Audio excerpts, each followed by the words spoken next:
Shalom saudara yang dikasih oleh Tuhan, kembali lagi bersama saya Samuel Panggabean. Saya hari ini sangat bersyukur sama Tuhan. Saya ada sampai hari ini karena pertolongan Tuhan, perlindungan Tuhan, dan kasih serta anugerah yang Tuhan berikan bagi saya. Saya akan membagikan firman Tuhan hari ini, namun sebelumnya kita bersatu di dalam doa. Mari kita bersatu di dalam doa. Bapa yang baik yang kami sembah di dalam nama Yesus Kristus, kami sangat mengucap syukur Tuhan. Kami ada sampai saat ini, itu semua karena kebaikan yang Kau berikan bagi kami.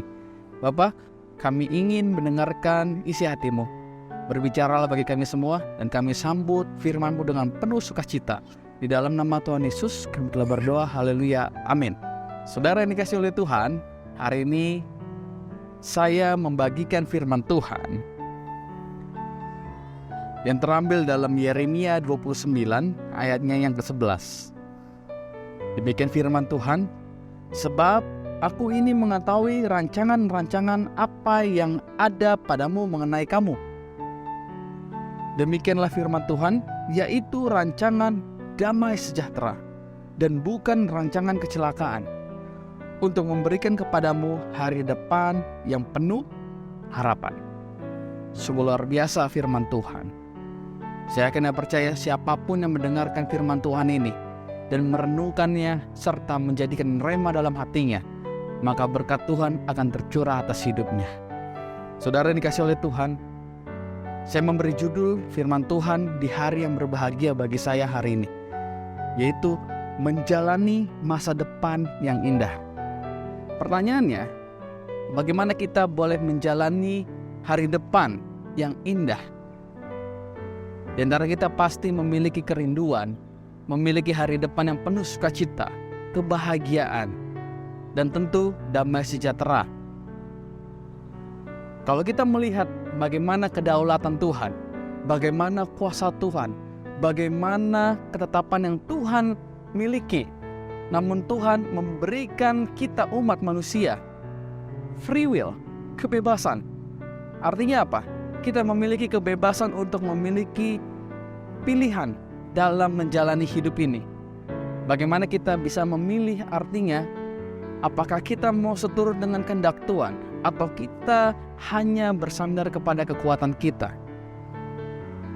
Saudara yang dikasih oleh Tuhan, seperti awal tadi saya berbicara, bagaimana kita bisa melihat masa depan kita. Apakah masa depan kita penuh dengan hal yang baik atau keindahan itu, atau kita memiliki masa depan yang tidak menjamin kebahagiaan itu? Saudara yang dikasih oleh Tuhan, kita mengingat kisah ilustrasi yang di dalam Alkitab ketika seseorang membangun rumah di atas dasar yang benar, artinya dia membangun rumahnya di atas batu, maka rumahnya ketika badai itu datang tidak akan hancur. Maka dari itu saudara, bagaimana kita dapat menerima masa depan yang indah? Kita harus memiliki dasar yang benar.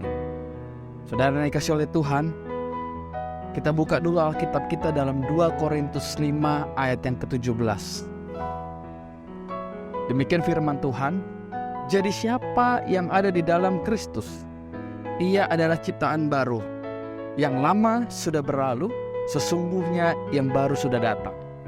Ketika kita sudah membangun dasar yang benar dan kita sudah menetapkan Yesus adalah juru selamat kita, yang artinya yang menjamin hidup kita di hari esok, maka kita sebagai umatnya harus meninggalkan masa lalu kita. Artinya apa saudara?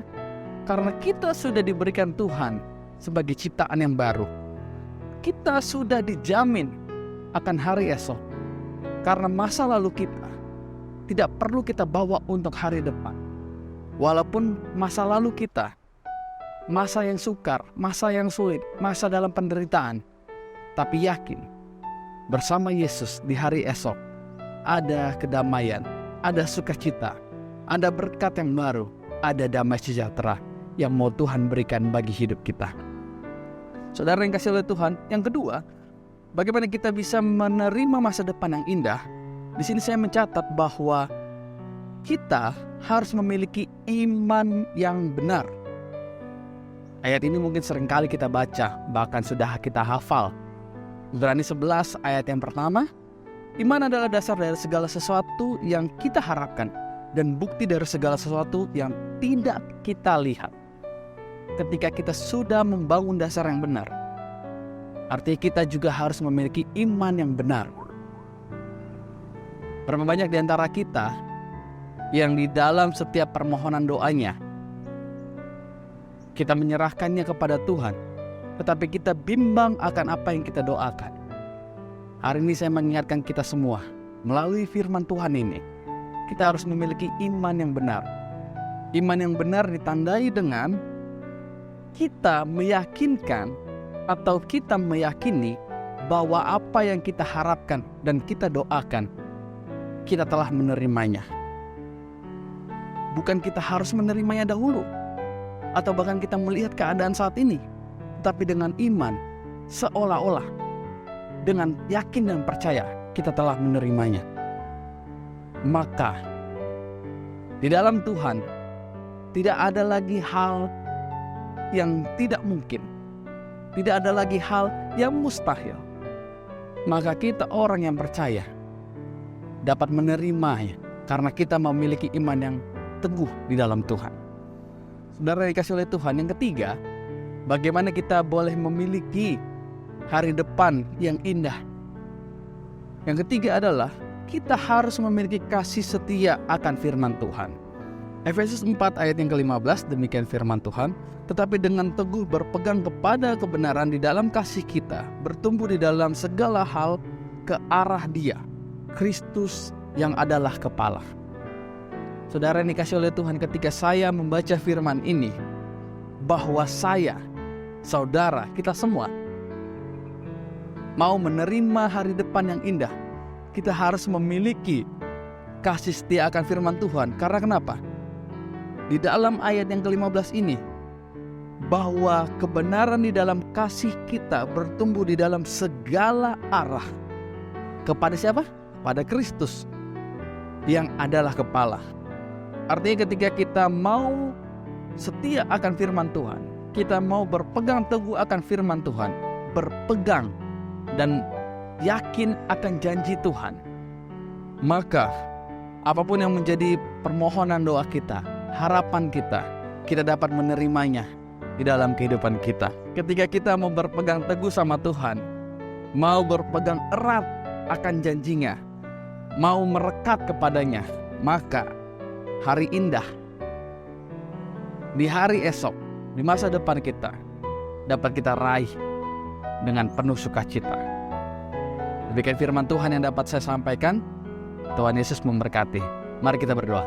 Bapa yang baik yang kami sembah di dalam nama Yesus Kristus, kami mengucap syukur Tuhan, kami masih boleh kembali mendengarkan firman-Mu.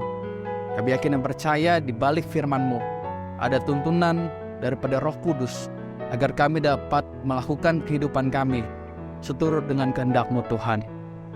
Bapa, kami serahkan hidup kami ke dalam tangan-Mu, dan hamba mengucap berkat untuk setiap anak-Mu dimanapun berada saat mendengarkan firman Tuhan ini. Engkau tahu setiap pergumulan, bahkan permohonan doa mereka Tuhan. Kiranya Tuhan menjawab dan memberikan yang terbaik atas hidup mereka Tuhan. Di dalam nama Tuhan Yesus, hamba telah berdoa dan mengucap syukur. Haleluya. Amin. Tuhan Yesus memberkati, tetap semangat dan tetap andalkan Tuhan. Shalom.